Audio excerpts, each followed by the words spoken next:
For the past year and a half, Tasi Hogan has called LA's Pacific Palisades home. Nestled between Santa Monica and the bustling heart of the city, it was a quiet, hidden gem, far from the tourist crowds, yet close to everything.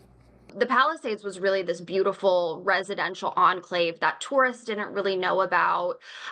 It was so close to Santa Monica, downtown LA, West Hollywood, the bustling parts of LA, but it felt very residential and it was quiet. While working from home just steps from the water, Hogan noticed the smell of smoke creeping in through her open windows. Moments later, her phone lit up with an emergency alert, an evacuation order.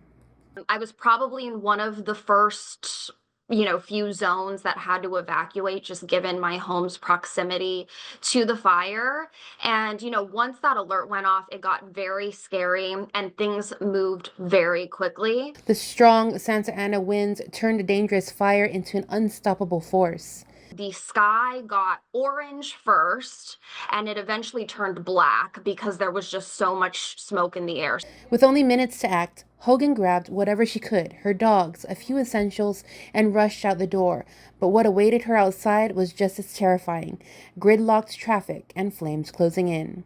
Everyone who was in their car at this point trying to evacuate, we were sitting in our cars and we could see the flames coming down the hill, coming down the mountain towards us. And of course, it was exacerbated by the wind. And so if you saw in the news, there were some folks who ended up just leaving their cars, just walking out of their cars and running on foot. As of now, Hogan remains displaced. Although the structure of her home is still standing, there is significant damage to it and the surroundings. A few buildings right next to me went down and people, lost their homes. So many people lost their homes. There's also concerns now about environmental contamination. Ash from fires, from house fires, is extremely toxic. She's currently trying to find another place.